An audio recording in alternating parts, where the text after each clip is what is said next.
পাদুদা, সর্বনাশ হয়ে গেছে। তোদের নিয়ে কোনো শান্তি নাই। শান্তিভাবে যে একটু পড়াশোনা করবো তার উপায় নাই। এর জন্য বলেছিলাম বাড়ি চলে যা। আরে পাদুদা, আমরা কি করে জানবো যে কটকটি দাদারে ধরে নিয়ে যাবে? কেন তোদের সাথে খাতি নিয়ে যেতে পারিসনি? উনি যেতে চাইনি। বলছি কি প্রফেসর যদি ওখানে থাকে তাহলে দেখে চিনতে পারবে, এর জন্য যাইনি। সিসি ক্যামেরা চেক করেছিস? সিসি ক্যামেরা সব বন্ধ। কারেন্ট চলে গেছিল না সুইচ বন্ধ, কে জানে, কিচ্ছু ওঠেনি। বলছি আমার যা মনে হচ্ছে হয়তো তোমার শ্বশুরবাড়ির লোকই তোমার উঠোতে এসে হয়তো কটকটি দাদারে উঠে নিয়ে গেছে। আমারও তাই মন বলছে, কিন্তু কোথায় নিয়ে গেছে সেটা তো জানি না। ও নিয়ে চিন্তা করিস না, ওই মোচাকল তো আছে আমার কাছে, ওটা সফটওয়্যারটা মেরে নি, 5 মিনিট সময় লাগবে। তারপরে আধার কার্ডের নাম্বার দিয়ে টিভি দিলে দেখা যাবে কোথায় আছে। তাই তো, আমরা তো ভুলেই গেছিলাম। আমরা তো ভাবিছিলাম অনেক ঝামেলা, এত খোঁজা তো ইজি, তাহলে আর কোনো টেনশন নেই। বলছি ঝপাত করে তুমি ঠিক করে নিয়ে আসো, আমরা এখানে বসে আছি। চুপচাপ থাক, আমি যাচ্ছি আর আসছি। আচ্ছা। বলছি ভাই, এই স্প্রেটা একটু মেরে রাখবো, কিরকম সেন্ট আছে? আরে পাগল নাকি তুমি? ওটা মারলি পরে ঘাট করে অজ্ঞান হয়ে যাবা। এই কতক্ষণ পরে জ্ঞান ফিরবে আবার? প্রায় 2-3 ঘন্টা। তাহলে এক কাজ করলি হয়, যেদিন রাত্রি আমার ঘুম আসে না সেদিন এই দিয়ে পাস করে মারবো, আর 2-3 ঘন্টা ঘুমাই যাবো, তারপরে আবার উঠিয়ে যাবো। ভারী কায়দা তো। আর যদি জ্ঞান না ফেরে সে আবার হবে নাকি?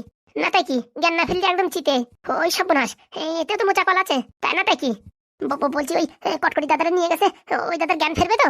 আরে বেশিরভাগ মানুষের জ্ঞান ফেরে, যাদের হাড় দুর্বল, শরীর কমজোর, তাদের জ্ঞান ফেরে না।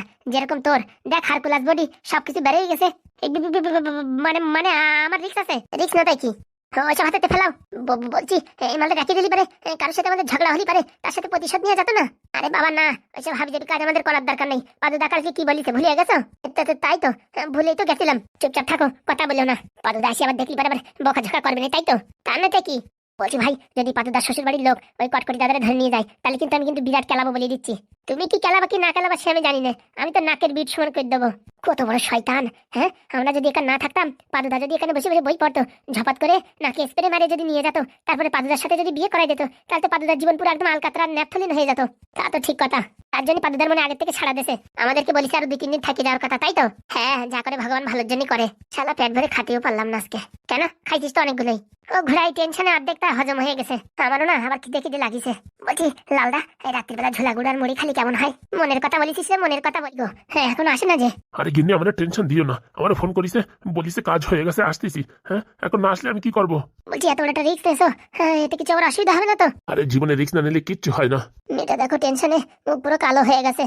হ্যাঁ, আমার তো আনন্দে মুখ পুরো লাল হয়ে গেছে, দেখতেছো না? আরে সবসময় উল্টো কথা বলো কেন তুমি? আরে ঘোড়ার ডিম, তুমি একটু বোঝার চেষ্টা করো। আমি এখন হাই টেনশনে আছি, এখন কথা বলিও না, চুপচাপ থাকো। তোমার একা টেনশন বুঝি, আমাদের টেনশন নেই? একদম অল্প করে ভাত খাইছি টেনশনের গুতাই। বলছি গিন্নি, তোমার পাও ধরি, তুমি একটু চুপ থাকো। আচ্ছা বাবা, তোমার যা করার করো। ওই ছেলের সাথে যেন আমার মেয়ের বিয়ে হয় সেটুকু যেন আমি জানি। কেন? সেদিন তো বলছিলে ওই ঠাকুমার ছেলে পছন্দ না, আজকে ওই কথা বলছো কেন? অনেক ভাবনা চিন্তা করে দেখলাম, ওরকম যদি একটা জামাই পাই তাহলে বিদেশ ভ্রমণের একটা ব্যবস্থা থাকবে। বিদেশ ভ্রমণের ব্যবস্থা মানে? জামাই যদি আমাদের মেয়েরে বিয়ে করে আর ও তো চাকরি বাকরি পাবে, বিদেশ তো যাবেই, তখন আমাদেরও ফিরিতি ফিরিতি ঘোরা হবে। বাবা, তোমার তো দেখি ঘোরার দি ভারী শখ। শখ হবে না? তুমি তো বিয়ে পরে কোথাও নাওনি। বললাম একবার দার্জিলিং নিয়ে যেতে, তাও নিলে না। বললাম একবার দীঘায় নিয়ে যেতে, তাও নিলে না। কোথাও নিয়ে যাও না। আর জামাই যদি চাকরি করে বিদেশে থাকে, তাহলে আমরা বিদেশ ঘুরবো না? আগে তো পাসপোর্ট বানাই নে, তারপর বিদেশ ঘুরবি। কি তুমি ওর সাথে তুই তো করে কথা বলছো? না না না, বলছি আগে তো পাসপোর্ট বানাই নাও, তারপর বিদেশ ঘুরবা। এসব বানাতে সময় লাগে নাকি? পয়সা হলি সব হয়। এখন কথা চলছে কোন কথা? তুমি বিদেশ ঘোরার কথা বের করে দিছো, আবার নাকি তোমার বলে বিরাট টেনশন। আমি তো বুঝি না। টেনশন না, ওই জামাইয়ের সাথে যদি বিয়ে না হয় তাহলে কি বিদেশ ঘোরা হবে? তোমার পিছনে ঘুরতে ঘুরতে ওই তেঁতুলতলা পর্যন্ত যাওয়া ছাড়া আর কোথাও যাওয়া হয় না। গিন্নি, তোমার পায়ে ধরি, তুমি একটু চুপ থাকো, আমার এখন বিশাল টেনশন। থাকো তুমি তোমার টেনশন নিয়ে। আমার জ্বালা আমি বাঁচি না, আর এটা বিদেশ ভ্রমণ দেখছে। মা টুম্পা, টেনশন করিস না মা, আসবে, আসবে পাদু আসবে। বলছি মা, ও যদি এখন আসে তাহলে কি আমাদের এখনই বিয়ে হবে? হ্যাঁ, এখনই হবে। ব্রাহ্মণটা বলে রাখিস, একটু পরেই আসবে। বলছি অজ্ঞান অবস্থায় পাদুর সাথে বিয়ে হলে পারে সে বিয়ে কি পাদু মানবে? উকিলও বলে রাখিস, ওর হাতের আঙুলের ছাপ্পা নিয়ে রেজিস্ট্রি করায় রাখবে। ও নিয়ে কোনো চাপ নিস না তুই, সব ঠিকঠাক হবে। বলছি মা, এইভাবে জোর করে বিয়ে করালে পাদু কি আমার সাথে সংসার করতে চাইবে? আরে অত কথা বলিস কেন? পাদু তো তোর ভালোবাসে, বাসে না? আগে তো বাসতো, এখন বাসে কিনা জানি না। আরে ওই মন মালিন্য এমনি একটু হয়, ভালোবাসতো তো 2-4 দিন পরে রাগারাগি কমে যাবে, দেখবি তারপরে সব ভালোভাবে সংসার চলবে। কে জানে, অনেক ভয় লাগছে। যদি আমাদের এইভাবে বিয়েটা পাদু না মানে, তাহলে তো আমি সমাজের বুকে কলঙ্কিনী হয়ে যাব। দেখ মা, এমনিতে আমার বিশাল টেনশন, আর তুই এইসব উল্টোপাল্টা কথা বললি, আমার ব্লাড প্রেশার হাই হয়ে কারণ আমার মানে রগমগ ছিঁড়ে যায়। তোমার ছেড়বে রাগ? বাবারে বাবা, শুনি একটু ভয় পেলাম। কেন? ব্লাড প্রেশার বাড়ি গেলে মানুষের রগ ছিঁড়ে যায় না? তা বলে তোমার? না না, আমি তো মানুষ না, আমি তো মানে হচ্ছে লোহা দিয়ে তৈরি, তাই তো? মা বাবা, তোমরা ঝগড়া করো না। যে কাজ করতে আইছো সেই কাজ করো না তো। খালি খালি ঝগড়া করে তোমাদের সময় নষ্ট করছো, আমার মাথাটাও নষ্ট হচ্ছে। দেখো, ভালোটা তোমার মেয়েও বোঝে, তুমি বোঝো না কেন আমি বুঝি না। হ্যাঁ, আমি তো কিচ্ছু বুঝি না, তুই সব বোঝো না, তুই সব বুঝে মৌলবাদী হয়ে গেছো। আরে কিন্তু তোমার পায়ে ধরে একটু চুপ থাকো। আমি কথা বললি দোষ। ওই যে বাবা, ওই যে আসে কে জানো। এই তো আমার সোনার টুকরো অ্যাসিস্ট্যান্ট চলে আইছে। আয় আয় আয় তাড়াতাড়ি আয়। বস্তার ভিতরে ভরে নিয়ে আইছে। ও বাবা, বস্তার ভিতরে ভরে নিয়ে আইছে। তাড়াতাড়ি আয়। বাপরে বাপ, হ্যাঁ একদম জুত মতন কাজ করেছো গুরু। নিয়ে আইসি গুরু। আরে বাবা তাড়াতাড়ি নামাও, ওরকম কতক্ষণ থাকবে? হ্যাঁ, তাড়াতাড়ি খোল রে, তাড়াতাড়ি খোল। না গুরু তুমি খোলো। আরে তুই খোল রে। আরে বাবা সরি গিট দিয়ে আছে, টান দাও। জামাইয়ের বুক তুমি প্রথম দেখো। বলছিস? হ্যাঁ গুরু, 3বার ভগবানের নাম নিয়ে দড়িরে টান দাও, দেখো জামাই তোমার সামনে হাজির। তুই যা বলিস। এই দিলাম দড়ি ধরে টান। ও মা, কারে নিয়ে আইছে? এই হারামজাদা, কি রে? কেন গুরু, তোমার জামাই? পুরামুখ তোর আমি কি বলেছি? আমার জামাই টাক। হ্যাঁ, আর তুই চুল আলা মানুষ নিয়ে আসিস কোথার থেকে? দেখিস দেখিস কি করিছে? হ্যাঁ দেখো কি করিছে, শালা কারে আনতি কারে আনিছে। কেন গুরু, এটা না টাকের থেকে তো চুলই ভালো। ও স্বামী, একে একে বাবা, তো চিনতে পারছি না। হচ্ছে ওই হাগুদের বাড়ি থাকে এই ছেলেটা। এই মালটা আমি যখন দেখতে গেছিলাম তখন আমার সাথে অনেক কথাবার্তা বলিছিল, আর তুই তারে ধরে নিয়ে আইসিস। কেন গুরু, এটা আপনার জামাই না? ওরে হারামজাদা, এটা আমার জামাই না, আমার জামাইয়ের বন্ধু। এই সব মানুষ করিছে, তাহলে গুরু টাকা পাবো না? টাকা তো দূরের কথা, উপরতে তোর খরচা দিয়ে এখন এটা বাড়ি ফেরত দিয়ে আসতে হবে।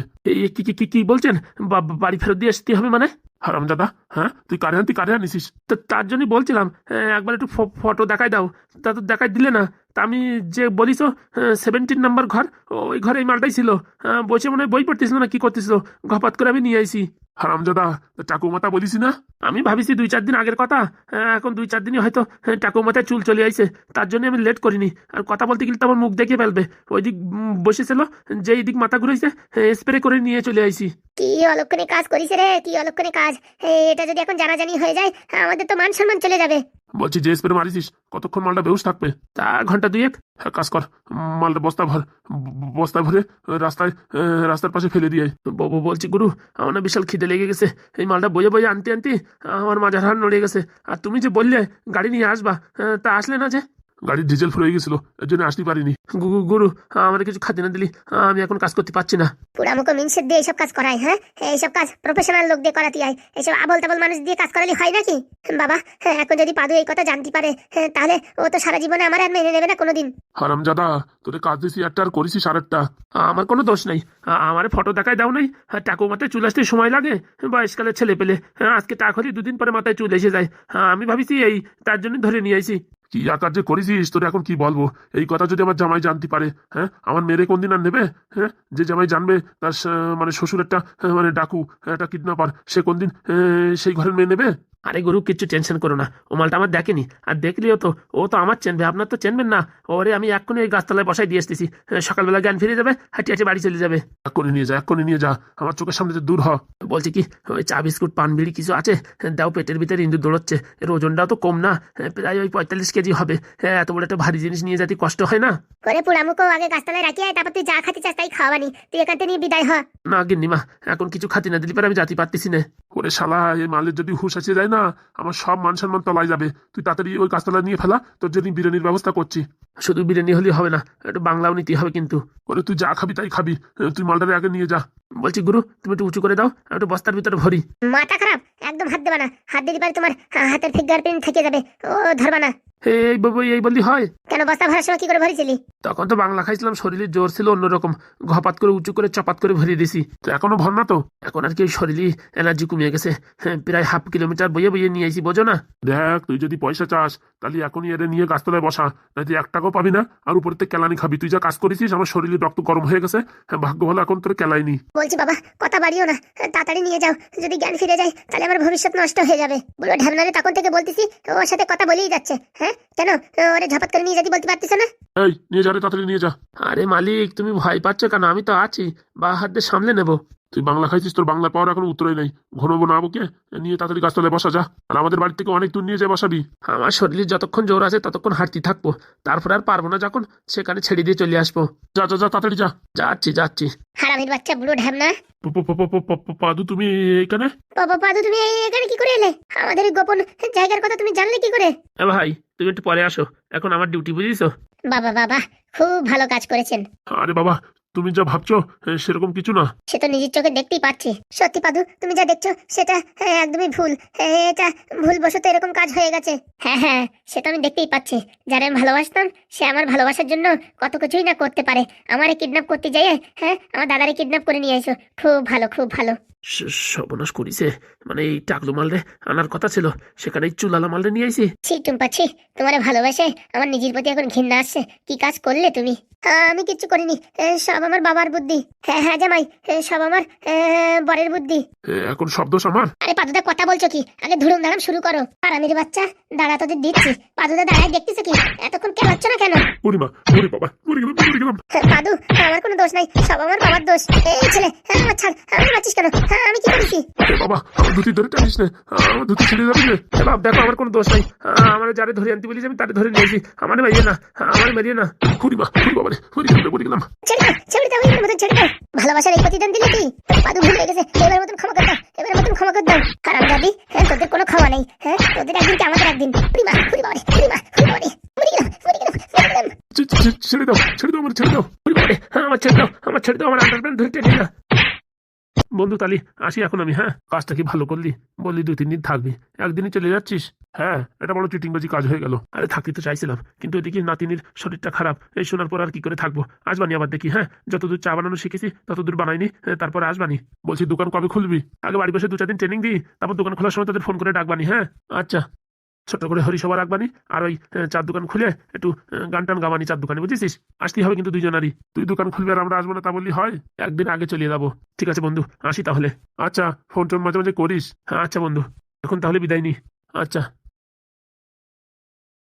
আর বন্ধু, ওই যে তোর ওই ভাগ্নেরা, ওরা বললো যে এই প্লাটের ব্যবসা করবে, যদি করে আমার জানাস, ঠিক আছে? আচ্ছা জানাবো খানে, ও নিয়ে তুই টেনশন করিস না, আমি বিকালে ফোন করেই জানাচ্ছি। ঠিক আছে। বলছি ভাই, বন্ধুর ভিতরে একটু চেঞ্জ দেখতে পারিস? হ্যাঁ বন্ধু, সেরকম তো দেখলাম। আগের মতন কথাবার্তা নেই, এখন শুধু ওর টাকা পয়সার কথাবার্তা ছাড়া আর কোনো কথাবার্তা বলে না। এমনকি ও যে প্লাটের ব্যবসার কথা বলছে না, ওখান থেকে মানে কমিশন পাবে আমার যা মনে হচ্ছে।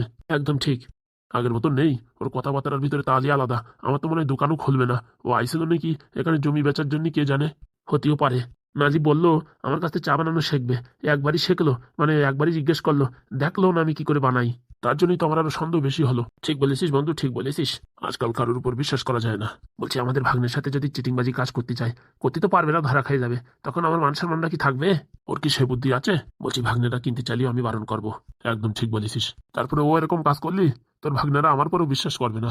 না না ভাই, তোর পরে বিশ্বাস করবে না কেন? তুই তো আমাদের কবে থেকে চেনা জানা। আরে বললি হবে না, একবার ওই চুন খাই জিভ পড়লি, তখন দই দেখলেও ভয় লাগে। সে তো ঠিক কথা। বানা দেখি চাটা বানা, ঘপাত করে 1 কাপ চুমুক দিয়ে যাই। চুমুক দিয়ে কোথায় যাবি? তোর সারাদিন থাকতে হবে আমার সাথে। আরে বাবা, হাগা পাইছে, হাগা, একটু হাগিয়ে আসি। আলি ঠিক আছে। হাগুদা, আমিও যা ভাবতেছি তুমিও কি তাই ভাবতেছো? একদম। বলছি এই রিক্সাটা নিয়ে নি, কি বলো? হ্যাঁ, আজকে যখন ওই কটকটি আসবে না, তখন কটকটির সাথে কথা বলিয়ে নেবো। ওর টাকা তো আমরা মানে খাবো না, ওর টাকা দিয়ে একটা ব্যবসা করবো, আবার ওর টাকা ওর ফেরত দিয়ে দেবো। আর টাকা তো ও নেবে না, টাকা তোর দরকার নেই বলিয়ে তো দেশে। ও টাকা গরিবের ভিতরে, এই গরিব লোকের ভিতরে দান করে দেবে, সেই কথা হয়েছে। তাহলে তো কোনো সমস্যা নেই। 2 কোটি টাকা দিয়ে আমরা একবার জমির ব্যবসা করিয়ে, তারপরে আমাদের লাভ টাকা রেখে দিয়ে ওই দিয়ে ব্যবসা করবো। আমাদের যে এখন বয়স হয়েছে, ওই সেন্টারিং কাজে মানায় না, কি বলিস ভাই?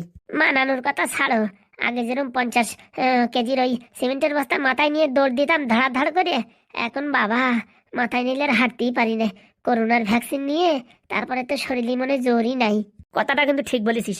এই শালা করোনার ভ্যাকসিন নেওয়ার পরে শরীরটা কিরম নেতায় গেছে। নেতায় গেছে কিন্তু খাওয়া বাড়িয়ে গেছে বললেই হবে না। খাইয়ে খাইয়ে শরীরে পুরো চর্বি জমিয়ে গেছে। কিন্তু ওই শালা ঢ্যাবনার বাচ্চা শ্বশুর বাড়ি যাই গাঁথি মারিয়ে পড়ে রয়েছে। যাবা নাকি আজকে ওদের শ্বশুর বাড়ি? যাবি বলছিস ফুটো? তাহলে চল, খাল পাড়ে তো অনেকদিন যাইনি, আর এই বৌমার হাতে রান্না অনেকদিন খাই না, তো চল একবার খাইয়েই আসি। আর ওই ঢ্যাবনার সাথে কথাও বলি, আর বৌমারও একবার নিয়ে আসবো। আর বাড়ি ভাল লাগে না রান্না বাড়ি করা। তাহলে আর দেরি কিসের, টপ করে রেডি হয়ে পড়ি। তুমি এই তোমার পাঞ্জাবিটা পরো বুঝছো, আর আমি শুট বুট পরি। কেন, মেয়ে দেখতে যাচ্ছিস নাকি? আরে মেয়ে দেখার কি, হ্যাঁ, আমাদের তো শ্বশুর বাড়ি নাই, তো ঢ্যাবনার তো শ্বশুর বাড়ি আছে। ও শ্বশুর বাড়ি মনে করো আমাদের শ্বশুর বাড়ি। এই শালা কি বলিস? আরে তুমি খারাপ মাইন্ডে নাও কেন? ওই মানে জামাই ষষ্ঠী খাতি যখন জাতি হয়, তখন ওই যাওয়া যায় না, সেই কথা বলছি। তাই বল। চলো তাহলে ঘপাত করে স্নান করে আসো, আমিও স্নান করে নি। শুট বুট পরে যাই একটু ঢ্যাবনার শ্বশুর বাড়িতে ভালো মন্দ খাইয়ে আসি। বলছি ওই জাতি হলে তো মিষ্টি মিষ্টি নিয়ে যেতে হবে না, তা মালকড়ি আছে? আছে, কালকে এই যে মামার কাছে টাকা নিয়ে হলো না, ওখান থেকে 50 টাকা বাঁচিছে, তো ওই 50 টাকার দানাদার মিষ্টি নিয়ে গেলে পারে হয়ে যাবে না। একদম ঠিক বলেছিস। ওই রসগোল্লা নিতে গেলে 10টার বেশি হবে না। আর ওই 5 টাকাও পাওয়া যায় না, 6 টাকা পিস। ওর থেকে বরঞ্চ ওই দানাদার নিয়ে গেলি পারে ওই ভালো হবে। খাবারটা জমকে দিয়ে বিকেলবেলা চলে আসবো, কি বলো? কোনো কথা হবে না। চলো তাহলে, দেরি করে লাভ নাই, চল চল। বলছি ঠান্ডা যা পড়িছে, ওই স্নান করাটা কি দরকার? আমিও তোর এই কথাটা বলবো ভাবিছি। এক কাজ করো, দূরে তুলসী পাতা ছিঁড়িয়ে জল দিয়ে গার উপর দিয়ে ছিটিয়ে নিয়ে চলে যাই। কথাটা মন্দ বলিস নি, এই শীতের ভিতরে স্নান করাটা রিস্ক হয়ে যাবে। চলো তাহলে। কি কাকা, খবর এনেছো? পাক্কা খবর, ওদের বাড়ি টাকা আছে। আমি যা ভেবেছিলাম তাই হয়েছে। বলছি টাকাটা কোথায় রেখেছিস সেটা কি তুমি জানো? সেটা জানি না, কিন্তু টাকা ওদের বাড়ি আছে। কি করে জানলে? আমি এবারে যেটা টোপ দিছি, এই কথা সে কথা বলিয়ে তারপরে বলেছি কি আমাদের বাড়ির ওখান দিয়ে প্লট করে জমি বিক্রি হচ্ছে। ওই জমি যে কিনবে 15 দিনের ভিতরে বা 1 মাসের ভিতরে টাকা ডবল। তারপরে? তারপরে কি আমার কথা ওরা বিশ্বাস করে গেছে। তারপরে কি করে বুঝলে যে ওদের বাড়ি 2 কোটি টাকাই আছে? তারপর বলেছি ওই বিষয় সম্পত্তি যা আছে 3 কোটি টাকার মতন আছে, তা তোমরা কতটুকু নিতে পারবা। তা ওদের কথা শুনে যা মনে হলো, ওরা যা বললো যে 2 কোটি টাকা অব্দি ওরা রিস্ক নিতে পারবে। খেল খতম। সত্যি কাকা, তোমার মাথায় যে বুদ্ধি আর কি বলবো। সে নয় বুঝলাম, বলছে আমার ওই নাতিনটার বিয়ের একটু ব্যবস্থা করে দিও। ধুম ধারাক্কা করে বিয়ে করাই দেবো, তুমি টেনশন করো না। তুমি আমার উপর দায়িত্ব যখন দিয়েছো, তাহলে আমি তোমার ওই নাতিনের বিয়ে করাই দেবো। তোমাকে অসংখ্য ধন্যবাদ মা, অসংখ্য ধন্যবাদ। তার কিছু জানতে পারলে? জানতে পারলাম যে টাকা ওদের কাছে থাকলেও টাকার মালিক আলাদা। কিরকম? মানে ওরা বলছে আমাদের বন্ধুর কাছে শুনে বলবো। আসল কথা বন্ধু হচ্ছে টাকার মালিক, আমরা তো শুধু উপলক্ষ মাত্র। যা ভেবেছি ঠিক তাই হয়েছে। আচ্ছা রানিমা, তাহলে আমি এখন আসি। হ্যাঁ, আর বেশি কথা বলা যাবে না, লোকে তারপরে আমার পরে সন্দেহ করবে। আরে কোনোদিন না, তোমার উপর সন্দেহ করবে কি করে? তুমি দিন আনো দিন খাও, তোমার উপর কি সন্দেহ করবে? তা তো ঠিক কথা, তবুও বলা যায়। আচ্ছা তাহলে আসো, যখন দরকার হবে তখন ফোন করে আবার ডাকবো কিন্তু। এই অধম আপনার সেবার জন্য সবসময় হাজির, শুধু আমার নাতিনটার একটু দেখো। বললাম না, ও নিয়ে তোমার চাপ নেই, তোমার নাতিনির বিয়ের দায়িত্ব আমার। তাহলে এই অধমের জীবন আপনার পদতলে সমর্পণ করেছে। আচ্ছা আচ্ছা ঠিক আছে, যখন ফোন করবো চলে আসবা কিন্তু। ঠিক আছে, এই কাজে তোমার সাহায্য কিন্তু আরেকটু দরকার আছে আমার। আপনি যখন বলবেন তখন আমি রাজি। ঠিক আছে। তাহলে 2 কোটি টাকার সন্ধান পেয়ে গেছি। এমএলএর বাচ্চা ভাবিস আমার মাথায় ঘোল ঢেলে টাকা পাস করে দেবা, তা হবে না। মালটার মনে মনে কি শয়তানি বুদ্ধি চলতেছে, একবার যদি জানতে পারি তাহলে এমএলএ পুরো পিন্ডি চটকায় দেবো। আমার সাথে ধোকাবাজি করে বাড়ির থেকে টাকাটা নিয়ে ওদের বাড়ি সেরে রাখিস না এমএলএ, তোমারে ছাড়বো না আমি। আর একটা কাজ করলেও করা যায়, রিক্স নিলে একবারে 3 কোটি টাকাই পাওয়া যায়। কিন্তু রিক্স নেওয়ার দরকার নেই। আগে এমএলএ বলিস আজকে 1 কোটি টাকা দেবে, তো ওই টাকাটা দিয়ে আগে ছেলেটার বিয়ে দিয়ে নি, তারপরে 2 কোটি টাকা ওসুল করার ধান্দা করতে হবে। কারণ কি এখন যদি এমএলএ ধরাই দিই তাহলে কান্নাই 1 কোটি টাকাও দেবে না। তার জন্যই আপাতত এই টাকাটা হাতায় নি, তারপরে ওই টাকাটাই লাত মারবো। গিনি, ও গিনি, হ্যাঁ বলো। বলছি করা খাইতে দাও। হ্যাঁ সে তো দেবো। বলছি 2 কোটি টাকা তোমার কয়দিন আগে হারাই গেল, কিন্তু তোমার মুখের হাসি কমে না। সত্যি তুমি একটা অসাধারণ মানুষ। কি আর করবো, টাকাগুলো হারাই গেছে, এখন দুঃখ যন্ত্রণা করলে কি আর ফেরত আসবে? তবু মানুষের পাশে 1,000 টাকা হারাই গেলেও 2, 4, 5 দিন মানুষের মন খারাপ থাকে। আর তোমার এতগুলো টাকা হারাই গেছে, 3 দিন হতে পারলো না। মুখের হাসি দেখে তো আমি তো ভাবি কলগেট কোম্পানি কেন তোমারে নাই। এ কি কথা বলছো গিন্নি? না না, আমি কিছু ভুল বলেছি? হ্যাঁ, মানুষের 500, 1000 টাকা হারাই গেলি তাই কত দুঃখ যন্ত্রণা হয়, আর তোমার এতগুলো টাকা হারাই গেছে তোমার কোনো শরীরের শোকতাপ নেই। আসল কথা, ওই টাকা তো আমি ইনকাম করিনি, তার জন্য ওই টাকার পরে আমার এত মায়া নেই। ও তাই? তাহলে এক কাজ করো, ওই যে 2 কোটি টাকা হারাই গেছে ওই টাকাটা আমার নামে করে দাও। আরে বাবা, টাকা তো আমার কাছে নাই, তা আমি তোমার নামে কি করে করবো? ওই তো, তুমি হারানো টাকাই আমার নামে করো। হারানো টাকা তোমার নামে করবো মানে? বলো কি, ওই টাকা যদি খুঁজে পাও তাহলে ওই টাকা সব টাকা তোমার। মানে বুঝলাম না। মানেটা হচ্ছে ওই 2 কোটি টাকা যদি আমি খুঁজে বের করতে পারি তাহলে ওই টাকাটা আমার সবটুকুই, ঠিক আছে? খুঁজে বের করবো মানে? কেন, সন্ধান পেয়েছো নাকি টাকার? আমি যে কথা বললাম সেই কথার উত্তর দাও। ও গিন্নি, টাকার খবর পাইছো নাকি? না না, টাকার খবর কোথাতে পাবো? এই তোমার কোনো শোকতাপ নাই তো, তাই বলছি টাকা যদি খুঁজে পাই তাহলে ওই টাকা সব আমার। কেন, আমার ভাগ দেবা না? না না, তুমি তো শোকতাপ ছাড়িয়ে দেছো, তো তোমার ভাগ দেবো কিসের জন্য? বলছি টাকার খবর পেয়েছো? না না, পাইনি কিচ্ছু পাইনি, এমনি বললাম তাই। পালিপারে আমার একটু জানাইও, অতগুলো টাকা ঘপ করে হারাই গেল, মনে বড় ব্যথা। হ্যাঁ সে তো 2 চোখে দেখতেই পাচ্ছি। বলছি চলো ভাত খাবে, চলো। আচ্ছা চলো। বলছি টাকাটা আবার আমার বউ সারিয়ে রাখেনি তো? এই তো, এতদিন তো আমি নারকেল বেগমের উপরে সন্দেহ করছিলাম, কিন্তু ঘরের শত্রু যে ঘরের বউও হতে পারে তা তো আমি কখনো ভাবিনি। টাকাটা আমার বউ তো জানে বাগান বাড়িতে আমি কোথায় রাখিছিলাম, হয়তো ওখান থেকে উঠিয়ে অন্য কোথাও সারিয়ে রেখেছে। আমি তো কোনো সময় এই কথা মাথায় আনিনি। কটকটির সাথে এই ব্যাপারে আলোচনা করতে হবে। কই গো, ওখানে হা করে আছো কেন? গালের ভিতর মাছি ঢুকে যাবে, আসো দেখি খাতি দিচ্ছি, আসো। হ্যাঁ আসতেছি। তাহলে এই শালাই রাখিছে এই বাড়ি, এর মুখের ভাব দেখে এখন আমি 100% গ্যারান্টি এই শালাই এই বাড়ি সাইডে রাখিছে। হারামজাদা যে বহুত থেকে অন্য মানুষের বিশ্বাস করে বেশি সেটা জানতাম না। কায়দা পাই তারপরে মন্দিস্তারে ছেঁচা দেবো। আগে ছেলেটার বিয়ে দিয়ে নি, তারপর তোর দেখাচ্ছি এমএলএর বাচ্চা, তোর রক্ত চুষে খাবো। টাকা সব জায়গাতে খুঁজে বেড়াইছি, কিন্তু নিজের বউর উপরে এখনো আমি দৃঢ় বিশ্বাস বজায় রাখিছি। আমার বউর কথা শুনে মনে হচ্ছে এই টাকা আমার বউর কাছেই আছে। নারকেল বেগম টাকা নেয়নি, এ টাকা নিছে আমার বউ। এই শালা টাকা নিয়ে আমার বাপের বাড়ি পাস করেনি তো, সর্বনাশ করিছে। একবার যদি আমার শ্বশুরের হাতে টাকা পৌঁছে যায় তাহলে তো চারানাও পাবো না। ওই গো, আসলে কি না? আসি আসি, বউর উপর একটু নজর রাখতে হবে। টাকাগুলো কোথাতে কোথায় পাস করছে খবর রাখতে হবে। এতদিন ধরে দুধ দিয়ে কাল নাগিনি পুষেছি, হ্যাঁ, ঘরের বউ টাকা চুরি করেছে। আগে থেকে কিছু বলা যাবে না, কন্ট্রোলে থাকতে হবে। আগে টাকার হদিশটা পাই, তারপরে নদী ঠেসে ধরবো। এমএলএর টাকা খাবে, কত বড় সাহস! ওই গো, আইসো। এই যে আইসি।